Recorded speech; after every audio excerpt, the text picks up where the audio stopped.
This is my beautician ചേച്ചി. എനിക്ക് വേണ്ടി പണിയെടുത്തോണ്ടിരിക്കുക പാവം. എന്താന്ന് വെച്ചാ കുറച്ച് ദിവസം മുന്നേ എൻ്റെ ഗാലറി നോക്കിയിരുന്നപ്പം കോളേജിലെ ഫോട്ടോസൊക്കെ കണ്ടു. അതോടെ ഹെയർ കളർ ചെയ്യാൻ വേണ്ടിയിട്ട് ഭയങ്കര തരാം. പിന്നെ സ്വന്തമായിട്ടൊരു ബ്യൂട്ടീഷ്യൻ വീട്ടിലുള്ളപ്പം ഈ വക തുറകളൊന്നും അടക്കി വെക്കേണ്ട ആവശ്യമില്ലല്ലോ. സോ എൻ്റെ പാവ ചേച്ചി എല്ലാ എക്യുപ്മെൻസുമായിട്ട് ലാൻഡ് ചെയ്യും. പിന്നെ ഇതിൻ്റെ ഈ ഇൻഗ്രീഡിയൻസിനെ പറ്റി എനിക്ക് വലിയ ധാരണയൊന്നുമില്ല, പിന്നെ അതിൻ്റെ ആവശ്യം വന്നിട്ടില്ല. പണ്ട് ഫ്രണ്ട്സൊക്കെ എന്നോട് പറയും, ചേച്ചി ബ്യൂട്ടീഷ്യൻ ആയതുകൊണ്ട് നല്ല സുഖമാണല്ലോ എന്ന്.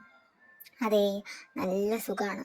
Hair cut, layer, U, flare, V, butterfly എന്തെന്നില്ല, എന്ത് പറഞ്ഞാലും മതി, വിത്ത് ഫ്രീ സർവീസ്. പിന്നെ ത്രെഡിങ്, ഫേഷ്യൽ, മേക്കപ്പ് എല്ലാം ഇവിടെ സേഫാണ്.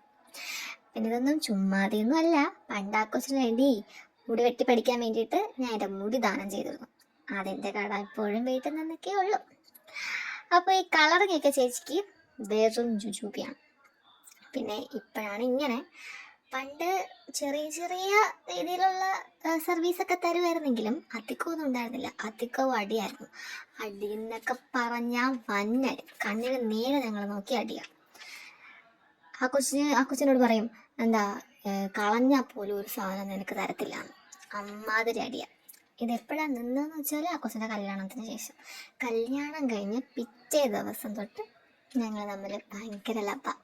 ഇപ്പോഴും ലബ്ബുണ്ട്. പക്ഷേ ഇത് തിങ് ഈസ്, ഒരാഴ്ചയോളം ഞങ്ങൾ ഒരുമിച്ചുണ്ടെങ്കിൽ അത് ചെറുതായിട്ട് അടി പൊങ്ങി വരാറുണ്ട്. എനിക്ക് തോന്നുന്നു ദൂരെ ആയതുകൊണ്ടാവാം അടിയുടെ തോതൊന്ന് കുറഞ്ഞിട്ടുണ്ടാവുക.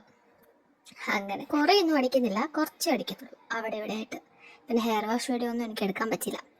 ഈ നനഞ്ഞു കഴിഞ്ഞാൽ എൻ്റെ മുടി പോലെ ഒരു വൃത്തികെട്ട മുടി ആർക്കും കാണൂല, അതാണ് അവസ്ഥ. ലാസ്റ്റ് ലുക്കിൽ മുടി കുറച്ച് ഡ്രൈ ആയിട്ട് എനിക്ക് തോന്നിയത് ഷാമ്പൂവും കണ്ടീഷണറും മാറിയതിൻ്റെ. ഇപ്പോൾ 2-3 ആഴ്ചയായി ഞാൻ കളർ ചെയ്തിട്ട്. ഇപ്പോൾ എല്ലാം സെറ്റാണ്. എപ്പടി ഇരിക്ക?